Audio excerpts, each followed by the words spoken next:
الحمد لله وأشهد أن لا إله إلا الله وحده لا شريك له. This, inshallah, will be the most important khutbah I've ever delivered so far, so please pay attention, special attention this time. I will try to repeat the important points, and I want you to bear in mind that I'm talking to you. You. Don't say he's talking to somebody else. Recently, I have come to a very important conclusion about believing in God. And this started in the Muslim Perspective issue of February 1987 with the title, Satan Believes in God. It dawned on me that throughout the Quran we are taught that the majority of believers in God are going to hell. In Surah 12, verse 103, it says, most people, no matter what you do, will not believe. And then in 106, we're told that the majority of those who believe will go to hell. This is in Surah 12, verse 106. And then we read in Surah Al-Mu'minun, number 23, verses 84 through 90. I'm going to quote, starting at 84. Say, to whom belongs the earth and everyone in it, if you know? They will say, to God. Say, would you then take heed? Or how come you do not take heed? Say, who is the Lord of the heavens, the seven universes, the Lord with the great dominion? They will say, God. Say, how come you do not observe righteousness or do not observe God? Say, in whose hand is the kingship of everything, over everything?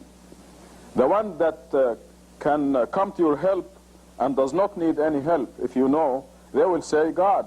Say, how come you have been bewitched, have gone astray?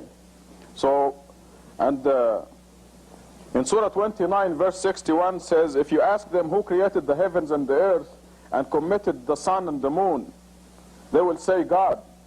And then the verse ends by asking, how come they deviated?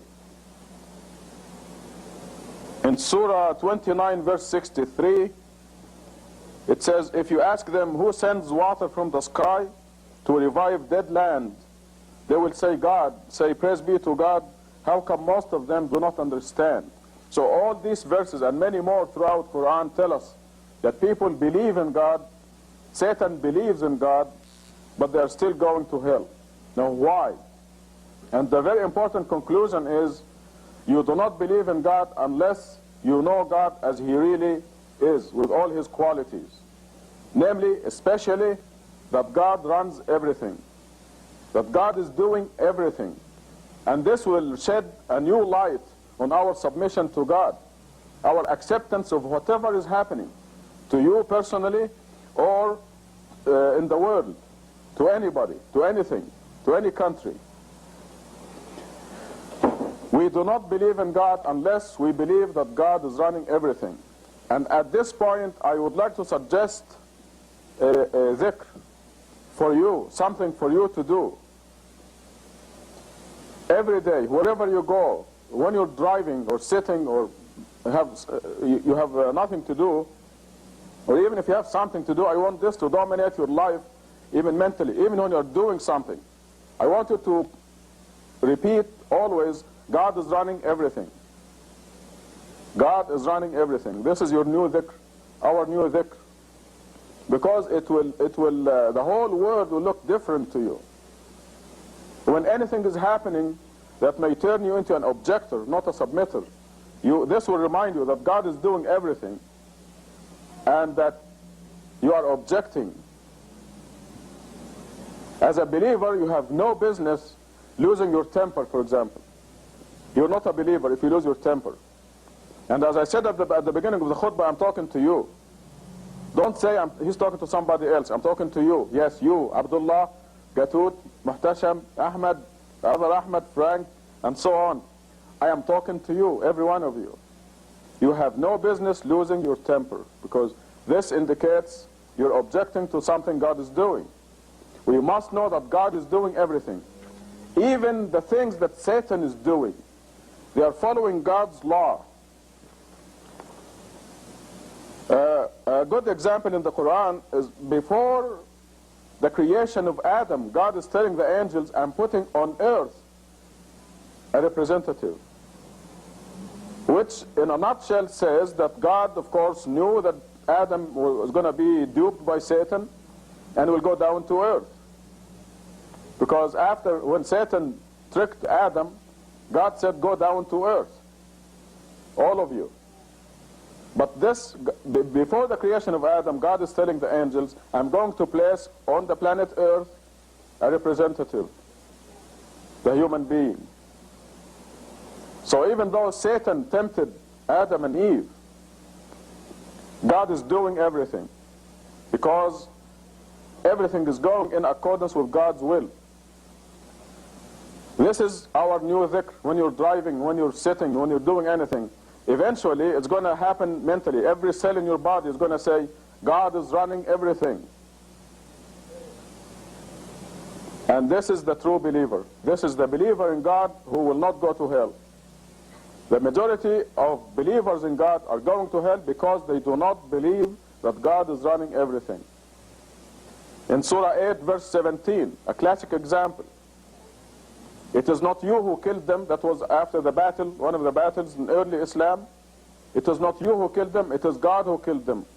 It is not you who threw when you threw the arrow or the gun or whatever. It was God who threw. And this is a very important conclusion, and this is why I think this is the most important khutbah I've ever given to you.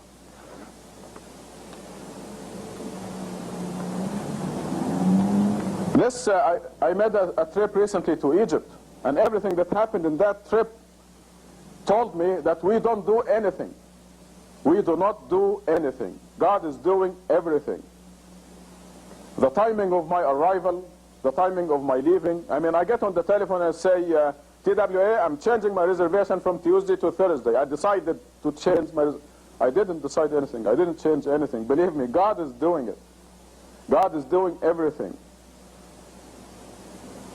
In Surah number 12, again, the brothers of Joseph decided not to kill him, right? They decided not to kill him. They decided to throw him in the well. But before this happens, way before this, years before they make this so-called decision of theirs, Joseph sees the dream. The sun, the moon, and 11 stars bowing before him. With his father, his mother, and his 11 brothers bowing before him. Something that was to happen after he's practically ruling Egypt as a man. So when the brothers met to kill him, the decision was already made. They could not decide to kill him. It was impossible. But here they are meeting, and they're taking votes. Shall we kill him? What shall we do with him? And then they decided, they think, not to kill him. God is running everything. And this is our new dhikr. Just keep telling yourself, God is running everything. Especially when you're at the brink of objecting to something or losing your temper. When you lose your temper, tell yourself, you must separate yourself from you as of now. When you lose your temper against a friend or a spouse or a brother or a sister or anybody in the street, you tell yourself, you're not a Muslim. You're objecting. Because God is running everything. Believe me, when your friend or your wife or your husband behaves in a certain way that gets in your nerves, God is doing it. And it's because you deserve it. So you have to get on yourself and correct yourself. And catch yourself objecting, not submitting to God. God runs everything. I want to give you an example so you understand how God is running everything and how we have the freedom of choice. Suppose I had a temporary ability of traveling in the future, let's say for 1 week. I travel in the future and I see what happened to you, what decision you made. Okay, so I traveled all the way to next Friday, and I saw exactly where you went, what kind of decision you made. Now back to this Friday, I'm giving you a choice to go to New York or to California. So I want to give you a choice to go to either New York or California. So I'm giving you a choice. You're going to freely choose California or New York for your trip. But I already know, see, because I traveled in time this 1 week, and I know that you decided to go to California. So even though I'm giving you the freedom of choice, I know exactly what you're going to do and where you're going. But it is much more than this. I don't think we can really understand it. God runs everything, and this is the condition. This is a quality of God, and if you don't know this quality, you don't know God, and you don't believe in God. And this is what the Quran means by all these verses. When Satan inflicts disasters, diseases, cancer on people, Satan is doing this in accordance with God's law. And we see this in the Quran. I remind you, for example, of the disciples of Jesus when they demanded a feast from the sky. And God said, okay, I'm going to send it down, but if any of you disbelieves, I will punish him severely, more than anybody that I ever punished. Now you know that the punisher will really be Satan, but God, this is God's law. When they disbelieve, they step out of God's kingdom, then Satan will inflict the damage, but God is doing everything. So even the actions of Satan are under God's control. God is running everything. God will not be a God if he wasn't running everything. So this is a quality of God that we must recognize. And we're going to commemorate it. This is in our own language, in English. And you drive your car and you say God is running everything. And you look at everything and you say God is running everything. Because this is the condition of belief in God. The Quran says very clearly, when something good happens to you, it is from God. When something bad happens to you, it is from you. But God is running everything. God created the fire. You can use it to cook a steak, from a raw steak to a delicious cooked steak, unless you like it raw. But you can also put your finger in that fire and burn your finger. So God created the fire to be in your service, but if you choose to put your finger in it and suffer, then this is from you, not from God. But it is God's law that made the fire as burning. If you put your finger in it, it burns. It's God's law. It's one of the physical laws. There are many invisible laws. Like if you disobey God, if you go drink, for example, it's exactly like putting your finger in the fire, but the punishment is not as visible. You can be sure you'll pay. It's just like that, like the fire and putting your finger in it. Alcohol and drinking it. Drugs and taking them. Adultery and committing it. All these things, there are laws that God's laws govern them. And the punishment, the physical, the fire, putting your finger in it, the punishment for God for the sins are exactly in the same way, but they're not as visible. They're just as painful, if not worse. And this explains all the problems we see in the world. The people breaking God's law and paying the price. Just like putting their finger in the fire. What is our role? What do we do? God is doing everything. We do only one thing. One decision. To be with God or not. After that, God takes over. But we are absolutely free in that decision. To submit is already done. And the choice, our choice, is to willingly submit or unwillingly submit. And those people who don't believe in God out there, they are submitting to God except unwillingly. I mean, they can't control the number of beats of their heart, for example. I mean, that's one of the visible things. But God runs everything. When Reagan decides to agree with the Russians on limiting nuclear weapons, he's not deciding anything. He's just like Joseph's brothers. He thinks he's deciding to meet with the Russians. or vice versa. But God runs everything.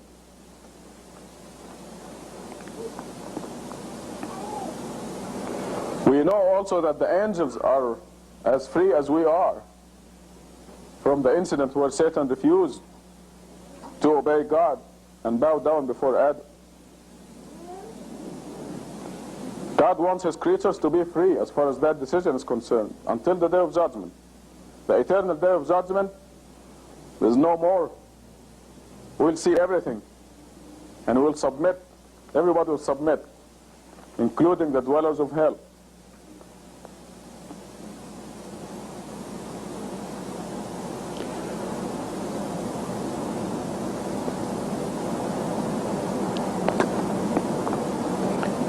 It turns out that if we believe that anybody is doing anything, this is shirk. This is idol worship. You're putting somebody who's doing something with God next to God. It negates the idea that God runs everything. So if you think anybody is doing anything, I mean, this is, by definition, is shirk, idolatry.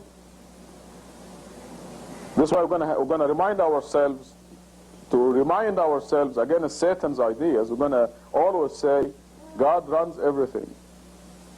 You're going to do it for a while and then you'll forget, like I forget. So I'm going to keep after me and after you, and we're going to repeat that.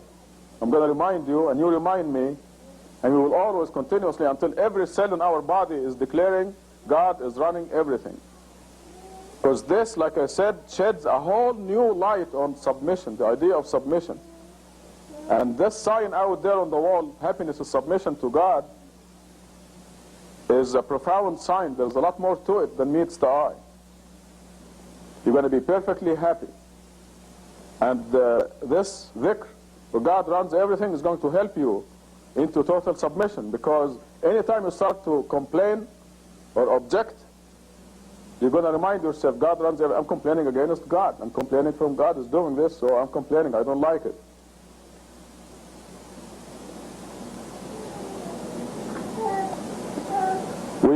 Sometimes we turn into complainers, and we have to catch ourselves. Complainers will complain when things are good. They'll complain when things are bad. They get into a rut, and they'll complain continuously. That's objection. That's the opposite of submission. There's a good example of decisions. The main issue of the Muslim perspective, we decided to print a certain number, and we said, okay, we're going to get to these Muslim organizations. They don't deserve the Muslim perspective anyway, so we're going to skip one, do one and skip one. So we'll send only Muslim perspectives to half of them. And okay, we made a decision, right? We make decisions, but God makes the decision, and God's decision prevails. So the next day, the press, they called me and they say, guess what? We made a mistake. So what? So we changed the page. They printed one page on the wrong side. So they have to do it over for nothing. So we ended up with a large number of Muslim perspectives anyway, and we had to send the perspective to everybody. But this is an example of deciding, right? We decided to eliminate these names. But God decided, no, you're going to send it to every single one of them. God runs everything.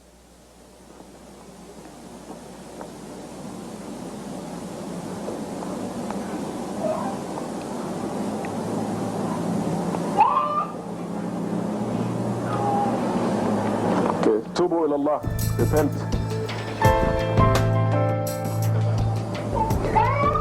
Alhamdulillah. وأشهد أن لا إله إلا الله وحده لا شريك له. I believe this dhikr is very important, very significant, and I believe it's going to help all of us. So I'm going to repeat again, impress on you that wherever you have a chance, continuously, God is running everything, God is running everything, God is running everything. Silently and loudly, and every chance you get. And eventually, like I said, every cell in your body will be pronouncing this important decision. This is the requirement to make it to heaven.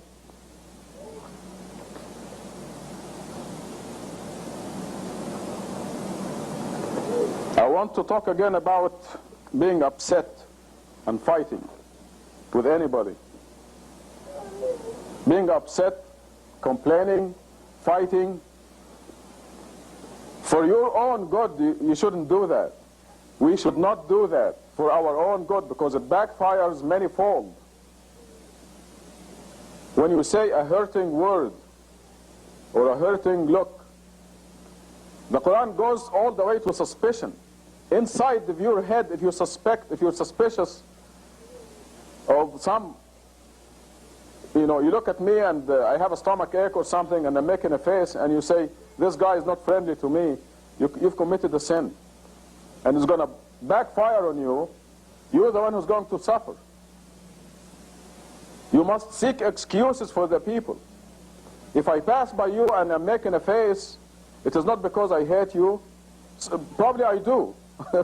Maybe I do. But what you are supposed to do is, oh, he must have a headache or a stomach ache or something is bothering him. And you love me instead of hate me for your own good. But if I am making a face, if I'm passing by you and I'm making a face, and you assume that I do it because I don't like you, and it is true, even that little suspicion in your head will hurt you, will backfire on you. So let alone being loud, calling names. These backfire on you for your own protection, for your own peace of mind and happiness. Don't do it.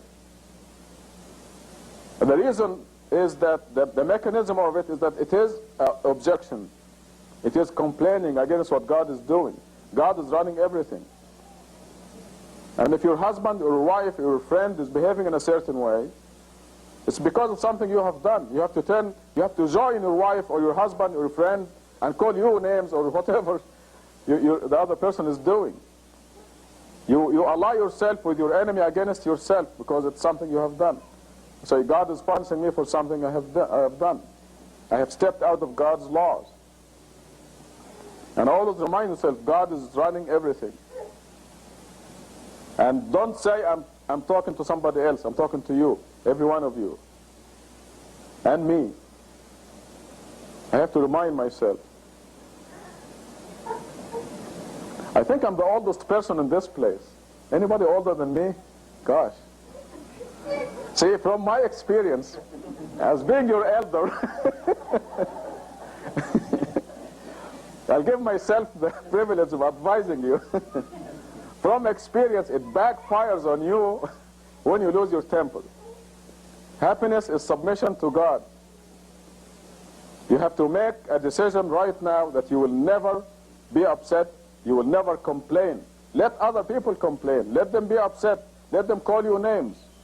You take the defeated side because for your own good. Because believe me, you're a lot happier this way. And you end up victorious. There is nothing in this world that is worth being upset about. Believing that God runs everything, as you read in the Quran, equals, or is better than, is better than owning everything in this world and twice as much. If you own Manhattan and all the real estate on Manhattan, they consider you rich. So I'm not talking about Manhattan, I'm talking about all of the United States, all of Japan. If you own Hong Kong, you'll be rich with all the real estate over there. But believing in God the proper way is better than owning everything in the whole world and twice as much. Does this make you happy? It should. The simplest thing you do as a believer, which is praying 5 times a day, if you put it in the right perspective of a person who believes, is the greatest thing that can happen to anybody. Okay, I want you to put yourself in this situation. You receive a telephone call from the White House. You say, Frank, Jürgen, you're invited to have lunch with the president next Wednesday. Okay, I'm going to use Frank as an example. Frank immediately will call his work. I'm not coming to work on Wednesday. and will call his friends. Guess what? I'm invited to lunch at the White House. And he'll find the best clothes to put on for that important meeting. Well, 5 times a day you have an appointment with the King of Kings. If you believe that God runs everything, that God is the president of the whole world, that Reagan is a dinky servant, an insignificant creature of God, if you really know that, well, is this what you will do for every prayer? You have an appointment with God 5 times a day. You're going to call work and say, I'm not coming to work because I have an appointment with the president of the whole universe. So this puts things in perspective. You're going to seek excuses not to go to the White House? I have a headache, Mr. President. Most people will go even though they have the worst headache, a migraine, you know, they'll still go.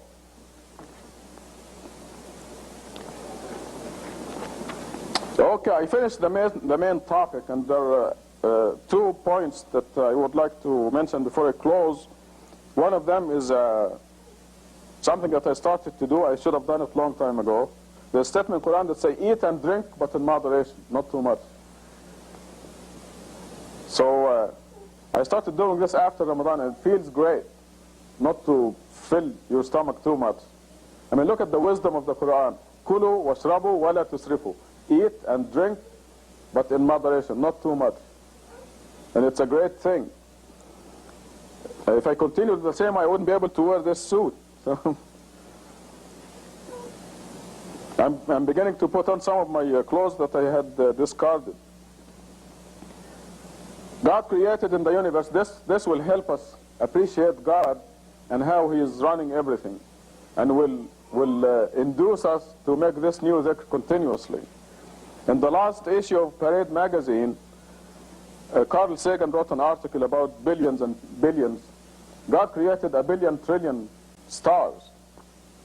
Now forget the planets that go with these stars, and forget the fact that the sun is one of the dim stars. A bright star is defined as a star that is a million times, at least a million times as bright as our sun. So God created a billion trillion stars. And here there's a table from Parade that says how long it would take to count to this number. You know, the billion trillion, or a billion trillion will have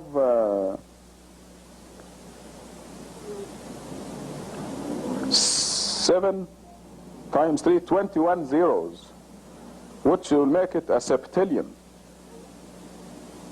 A billion trillion is a septillion, okay? So, but here they went as far as a quintillion. Okay, let's just go to the small number, okay? Quintillion. Yeah. Quintillion is 1, 2, 3, 4, 5, 6. 6 times 3, only 18, not 21. The quintillion, how long it will take you to count this number from 0, 1 count per second, night and day. You know how long it will take you to count the quintillion? Let's forget the other 1 million stars. And let's forget the planets and the heavenly bodies and all this. It will take you, listen to this, you're going to say 1, 2, 3, 4, just counting, okay? Not creating, counting. It's going to take you 32 billion years, which is more than the age of the universe.